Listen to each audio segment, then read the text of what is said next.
నమస్తే రమగారు. నమస్తే జయ. రమగారు, మనము సాధారణంగా గుమ్మానికి పసుపు రాసుకోవాలనుకుంటాము. హ్మ్. కలర్లు వేయకుండా చక్కగా వారం వారం పసుపు రాసుకుంటే చాలా మంచిదని. అంతెందుకండి, మనం లాస్ట్ 2 ఇయర్స్ నుంచి ఎదుర్కొంటూ ఉన్నాము. ఒక మహమ్మారి మనల్ని పట్టి పీడిస్తూ ఉంది గదా! హ్మ్. సో, పసుపుని బాగా వాడాలి, వంటల్లో ఎక్కువగా ఉపయోగించాలి. ఆవిరి పట్టడానికి కూడా వాడుకోమని చెప్తూ ఉంటారు. కొన్ని పచ్చళ్ళాటల్లో కూడా ఎక్కువగా మనం పసుపుని వాడుతూ ఉంటాం గదా! హ్మ్. ఇదివరకు కూడా ఈ పసుపు వినియోగం ఇలాగే ఉండేదండి? ఉండేది. పసుపు క్రిమిసంహారిణి ఆ! గదా!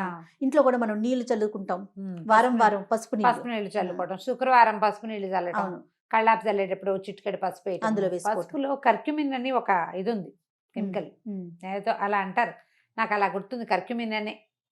అయితే దీంతోటి ఇది మనకి శుద్ధి చేస్తుంది. అంతఃశుద్ధి, బాహ్య శుద్ధి కూడాను. ఓకే. చాలా హెల్త్ పరమైన ఉపయోగాలు చాలా ఉన్నాయి. ఈ క్రిమి సంహారిణి అవ్వటం వల్ల లో లెవెల్ ఒక లెవెల్ వరకు బ్యాక్టీరియాని కంట్రోల్ చేస్తుంది. తర్వాత వైరస్‌లను కూడా కొంత కంట్రోల్ చేస్తుందని చెప్తారు. హుహు. భోజనం చేశాక ఇదివరకటి రోజుల్లో ఇలా చేసేవాళ్ళం. అన్నాలు తిన్నాక కంచాలు తీసేసి ఆ మెతుకుల మీద పసుపు నీళ్లు చల్లి, నీళ్ళు ఓన్లీ మెతుకులన్నీ తీసేసి ఈ పసుపు నీళ్లు చల్లి తుడుచుకునేవాళ్ళు. ఆహా! ఆ! లేదా పేడతోటి, ఆవు పేడ. ఆ! రోజు ఆవు పేడ తెచ్చిపెట్టేవారు, పేడతోటి శుద్ధి చేయటం ఆ ప్రాంతాన్ని. అప్పుడు ఈ ఫుడ్ పార్టికల్స్ కింద పడ్డం వల్ల ఏదైనా బ్యాక్టీరియా డెవలప్ అయితే, శిలీంధ్రాలు లాంటివి అంటే బూజు లాంటిది ఏదైనా డెవలప్ అయితే వాటితోటి వచ్చే సమస్యలు రాకుండా ఉండటం కోసం విస్తారంగా పసుపు నీళ్లు వాడేవాళ్ళు. మా చిన్నతనంలో అయితే పీరియడ్స్ స్నానం చేయంగానే పసుపు నీళ్ళతోటే పోసేవాళ్ళు. మామూలు మనకి అమ్మాయిలు పెద్దవాళ్ళు అయినప్పుడు కూడా అవునవునవును. పసుపు బాగా అవును. వాడతారు. వాడతారు. పసుపు నీళ్లు పోస్తారు. దానివల్ల ఏంటంటే బ్యాక్టీరియల్ ఎఫెక్ట్స్ ఏవి లేకుండా ఉంటాయి కొన్ని అని. ప్రాంతాల్లో మొదటిసారి మెచ్యూర్ అయినప్పుడు పసుపు ఉండలు కూడా మింగిస్తారని మింగిస్తారు. పసుపు విన్నానండి. ఉండ మింగిస్తారు. అదే చెప్పబోతున్నా. ఆ! మాకు ఇప్పటికీ కూడా మా ఇళ్లలో అవునండి. ఆ పద్ధతి ఉంది. ఫోర్త్ డే, ఆ! ఆ! 4గో రోజున అంతంత చిన్న పసుపు చిన్న ముద్దనా? ఉండలు, 2 పసుపు ముద్దలు మింగేసి నీళ్లు తాగిస్తారు. పసుపు నీళ్ళు పోసి చిన్న ఉండ చేస్తారు. మింగేసి నీళ్లు తాగిస్తే పొట్ట శుద్ధి అయిపోతుంది. ఆ! లోపల ఏదైనా చిన్న చిన్న ఇబ్బందికరమైన వ్యవహారాలు ఉంటే అవి పోతాయి. సెట్ క్లియర్ అవుతాయి. అవుతాయని, ఓవర్‌గా ఉంటే తగ్గుతుందని, అవ్వకపోతే సరి చేస్తుందని, లోపల శుద్ధి చేస్తుందని, ఆ లోపలికి వెళ్ళిన తర్వాత ఆ ఉన్న సమస్యని అది తీరుస్తుందని. తీరుస్తుందని. పీరియడ్స్ అప్పుడు విస్తారంగా వాడతారు పసుపు. తర్వాత ఈ ఇంట్లో అన్ని మూలల కాస్త ఈ శుక్రవారాలు అవి ఆ! ఇప్పుడు కొంచెం శుద్ధి చేసుకోవటం. ఎవరైనా మరణించిన ఆ! ఇళ్లలో ఆ! పసుపుతోటి శుద్ధి చేసుకోవటం. అమ్మాయిలు పెద్దవాళ్ళు అయినప్పుడు ఆ! ఈ పురిటికి డెలివరీ అయిన తర్వాత అప్పుడు కూడా పసుపు వాడతాం. ఈ పసుపు అనేది మరి ఎన్ని వేల సంవత్సరాల నుంచి మన జీవితాల్లో ఉందో, సంస్కృత కావ్యాల్లో పసుపు గురించి బోలెడు చోట్ల కనపడుతుంది. అవునా? ఓకే. కావ్యాల్లో ఉందంటే, కావ్యాలంటే కాళిదాసు రాసిన కావ్యం 7, 8వ శతాబ్దం నుంచి ఉంది ఆ! కదా! ఆ! మరి అప్పటి నుంచి వాడుతున్నామనేగా చెప్పాలి. అవును. అప్పటి నుంచి వాడుతున్నట్టే కదా!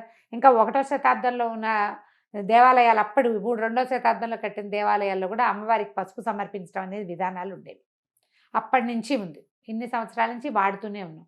దాంట్లో ఉన్న ఔషధ గుణం మనం తెలుసుకున్నాక ఆయుర్వేద శాస్త్రరీత్యా వైద్యానికి చాలా ఉపయోగపడుతుంది కాబట్టి పసుపుని మన రెగ్యులర్ వంటల్లో, ఇళ్ళు వాకిళ్ళు శుభ్రం చేసుకోవటాల్లో, బట్టలు శుభ్రం చేసుకోవటానికి, శరీరం శుభ్రం చేసుకునేటప్పుడు నలుగులోకి కొంచెం పసుపు వేసుకోవటం, ఇవి అలవాటు చేసేసారు. హ్మ్. ఇది పైగా మనకి పసుపు పవిత్రమైన దినుసుల్లో ఒకటి. అవును. అమ్మవారికి పసుపు కుంకుమ సమర్పిస్తాం.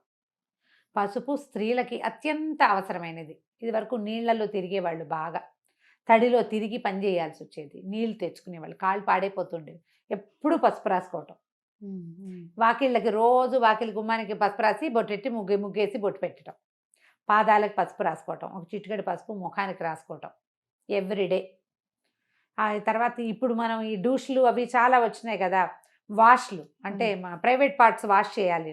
అది పసుపుతోటి వాష్ చేయించేవాళ్ళు ఇదివరకు, పసుపు నీళ్ళతోటి.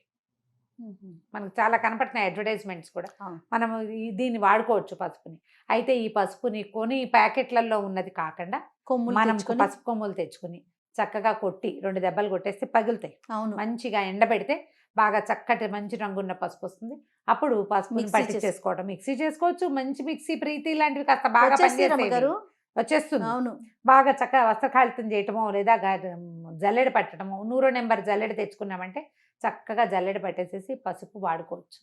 ఆ! మనం సొంతంగా పట్టించుకున్నది, పట్టినది అయితే హాయిగా లోపలికి తీసేసుకోవచ్చు అవును. ధైర్యంగా. అవును. ఆహారంలో వాడుకోవచ్చు. తిరగమాతల్లో, తాలింపుల్లో వేస్తాం కదా! పసుపు ఎప్పుడు నూనెలో వేస్తే మంచిది అని చెప్తారు. హ్మ్. కూరల్లో పైన చల్లుతాం కదా! హ్మ్. కూరల్లో వేస్తాము, చారులో వేస్తాము, పులుసులో వేస్తాం, పులిహోరల్లో వేసుకుంటాము. చాలా తాలింపులు, పసుపు లేని తాలింపులే ఉండవు మనకి. అవును ఒక చిటికెడు పసుపు తప్పకుండా వేస్తాం. దానివల్ల ఏంటంటే అలా అందులో ఉన్న కర్క్యూమిన్ వల్ల ఇంత అంతర్గతంగా లోపల ఉన్న పేగులు అవి శుభ్రపడతాయని. ఆహారం శుద్ధి అవుతుందన్న పాయింట్ ఒకటైతే ఓకే. మనకి ఆరోగ్యానికి మంచిది కాబట్టి దీన్ని వాడుతూ ఉంటాం. ఒకవేళ మనకి గుమ్మానికి పసుపు రంగు ఉన్నప్పటికీ కనీసం శుక్రవారాలైనా వాకిలి గుమ్మాల దగ్గర శుభ్రంగా కాస్త పసుపు రాసి కనుక బొట్టు పెడితే బయట నుంచి చెప్పుల ద్వారా వచ్చేటువంటి బ్యాక్టీరియాని మనం కొంత నిరోధించగలుగుతాం. పసుపు కొమ్ములు వాడుకోవటం. పసుపు కొమ్మరది తమిళనాడు సాంప్రదాయం నీకు తెలిసిందేగా. పసుపు అరగదీసి పసుపు అరగదీసి పూసుకుంటారు, విపరీతంగా పసుపు రాసుకుంటారు. వాళ్ళని పసుపుగా ఉంటాయి ఎక్కువ భాగం కనిపిస్తుంది. సూత్రాల తాళ్ళు కూడా పసుపుగా ఉంటాయి. ఈ స్నానాలు చేసేటప్పుడు శుక్రవారం తలంట్లు పోసుకునే వాళ్ళు, శనివారాలు తలంటి పోసుకునే వాళ్ళు ఉంటారు కదా, సున్ని పిండిలో తప్పకుండా పసుపుని వేసుకుంటే శరీరం మీద మచ్చలు అవి తగ్గిపోతాయి. హెయిర్ గ్రోత్ తగ్గుతుంది అంటారు కానీ ఏమో అదంతా బాగా అనిపించదు నాకు. కానీ కొంచెం కలర్ చక్కగా ఉంటుంది, శరీరపు రంగు బాగుంటుంది. అంతంత పసుపు వేసుకుంటే ఎల్లో కలర్ వస్తుంది. ఒక చిటికెడు పసుపుని కూడా యాడ్ చేసుకుంటే కనుక పసుపు చాలా విధాలుగా ఉపయోగపడుతుంది. రమ్మగారు ఏ వయసు వారు తీసుకోవచ్చు అంటారు పసుపు? ఉండలు ఈ పిల్లలు పెద్ద మనిషి అయిన వయసు అప్పటి నుంచి కూడా చూసుకోవాలి. మనకి అతివేడి చేస్తుంది కొంతమందికి, యూరిన్ బర్నింగ్ లాంటివి వస్తాయి. అలాంటివి ఏమీ లేకపోతే పొట్టలో ఏదైనా ఇబ్బంది ఉందేనే అనిపిస్తే కనుక అప్పుడు తప్పకుండా వేయచ్చు. మేనోపాజ్ స్టేజ్లో కూడా వేసుకోవచ్చు. మనకి పీరియడ్కి సంబంధించినవి, గర్భాశయానికి సంబంధించిన వ్యాధులు ఏ ఉన్నా సరే మంచి పసుపు ఇంట్లో పట్టుకున్నది 2 కుంకుడు గింజలంత ఉండలు, 2 ఉండలు పీరియడ్ వచ్చిన 4th డే స్నానం చేసేస్తారు. పసుపు రాసుకుని స్నానం చేయటం, 2 ఉండలు పొద్దున్నే ఇచ్చేస్తే చాలా బాగా ఉపయోగపడుతుంది. పరగడుపుని తీసుకోవటం, పరగడుపుని వేసేసుకోవటం ఏంది, పిల్లలకి అది అలవాటు చేసేయాలి జయ. పిల్లలకి ఎలా తింటారు, ఎలా మింగుతారు, గొంతు కట్టం పడుతుంది, అడగకూడదు. అట్లా టాబ్లెట్లు మింగరు, అంతే అలాగే అలవాటు చేయాలి. చేస్తే పొట్ట కూడా బాగుపడుతుంది కదా. అదైనా తర్వాత ఇంకొకటి, పసుపుతో నేను రెగ్యులర్గా చేసే 2 రెమెడీలు చెప్తా. అలర్జీ కాఫ్ వస్తుంది కొంతమంది, గట్టిగా ఏదో దుమ్ముకి దగ్గు వస్తూ ఉంటుంది, పొద్దున్న లేవగానే చిక్కి తుమ్ముతూనే ఉంటారు. దానికి భలే బాగా పనిచేస్తుంది పసుపు. పొద్దున్నే హాట్ వాటర్లో 1 చిటికెడు పసుపు, చిటికెడు ఉప్పు వేసుకొని తాగేయండి. ఓకే, చాలా బాగా తగ్గుతుంది. నిద్ర లేవగానే ఆయాసం వచ్చినట్టు ఉండేది నాకు, అలా అనాల్సి వచ్చేది. ఊపిరి ఆడట్లేదు అనిపిస్తుండేది. ఏదో ఆ పొద్దుటి పూట తెలిమంచుకి దుమ్ము ఎలర్జీ అనమాట. ఎంత బాగా పనిచేస్తుందంటే అది 3-4 రోజుల్లో సగం ఎలర్జీలు తగ్గిపోతాయి. ఈ చలి రోజుల్లో ఎక్కువ వచ్చేది. ఈ పసుపు ఉప్పు గనక రెగ్యులర్గా తీసుకుంటే చాలా బాగా. చిటికే నేను చెప్తున్నది, 1/2 స్పూను ఎంత అని అడగండి. 1 కప్పు నీళ్లు, కప్పు మామూలు టీ కప్పు ఉంటుందా, కప్పు వేడి నీళ్లు, దాంట్లో ఇంతే. ఇట్లా చిటికా అంటే ఎంత, ఇంతే కదా, ఇదే కదా చిటికా. ఇట్లా 2 వేలతో తీయండి, ఎంత వస్తుంది అది వేసేయండి, అంతే. ఉప్పు వేయండి. దాని రుచి కోసం వాటి కోసం ఆలోచించద్దు, కేవలం ఆరోగ్యాన్ని గురించి ఆలోచించండి. ఇందులో నిమ్మరసం వేసుకోవచ్చా, తేనె వేసుకోవచ్చా ప్రశ్న లేదు. దీని రెమెడీ ఇంతే. ఓకే, నిజంగా కాఫీ పొడితో చేతులతో ఇంకోండి అని చెప్తే టీ పొడి వాడచ్చా అని అడుగుతారు. అలా అడుగుతున్నారని ఈ మాట చెప్తున్నా. వేరే ఏ యాడిషన్స్ చేయొద్దు. వేడి నీళ్ళల్లో ఇది వేసుకొని ఉప్పు పసుపు ఎంత బాగా పనిచేస్తుందో. అయితే మన దగ్గర మనం హల్దీ వాళ్ళ దూదు తాగే విధానం లేదు, మనం వాడం దాన్ని. అవునవును, నార్త్ ఇండియన్స్ బాగా వాడతారు. ఏమైనా దెబ్బలు తగిలితే పాలల్లో పసుపు వేసుకుని తీసుకోవటం. మనం అంత విరివిగా పసుపు తీసుకునే విధానం లేదు. ఈ అలర్జీస్ కూడా మనకి అలర్జీ ఉన్న నాళ్ళు వేసుకోవటం, తగ్గిపోతే మానేయాలి. ఈ పీరియడ్ సమస్యలు కూడా సమస్య ఉన్న వాళ్ళే వేసుకోవాలి. ప్రతి నెల మనకు అవసరం ఉన్నా లేకపోయినా వేసుకోకూడదు. అవసరం ఉంటేనే. సమస్య బాగా ఇబ్బంది పడుతుంటే మనం సాధారణంగా ఒక 5 days డిశ్చార్జ్ నార్మలు, చిన్న పొన్న క్లాటింగ్ నార్మలు, ఓ పూట కొంచెం కడుపులో నొప్పి రావటం నార్మలే. ఇది కాకుండా ఎక్సెసివ్ బ్లీడింగ్ కానీ, లేకపోతే అస్సలు లేకపోవటం కానీ, విపరీతమైన క్లాటింగ్ కానీ, తల్లకిందులైపోవటం కానీ, ఇలా జరిగితే మనం పని చేయలేకపోవటం కానీ, అవి సమస్యలు. వాటికి ఎట్లాగో మనం డాక్టర్ని చూస్తాం, గైనకాలజిస్ట్కి వెళ్తారు. ఇవి ఎప్పుడు ఉండేవే ఎందుకు అనుకుంటే ఇది ట్రై చేసి చూడండి.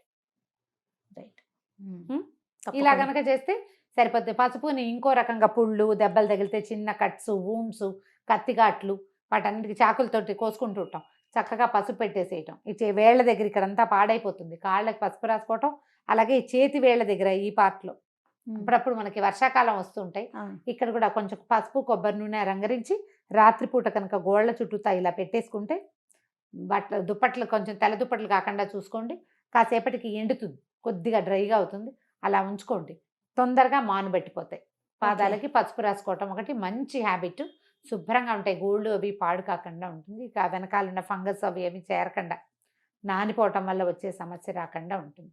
పాతకాలం పద్ధతులన్నీ కూడా మన ఆరోగ్యానికి మేలు చేకూర్చేవి. అవును. అందులో పిచ్చితనము, తెలివి తక్కువతనము, వెనకబాటుతనము ఏం లేదు. ఉమ్, అన్నీ ముందుకి తీసుకెళ్లేవేమన్నీ. yes. అవి సరిగ్గా అర్థం చేసుకుని ఆచరించాలంతే.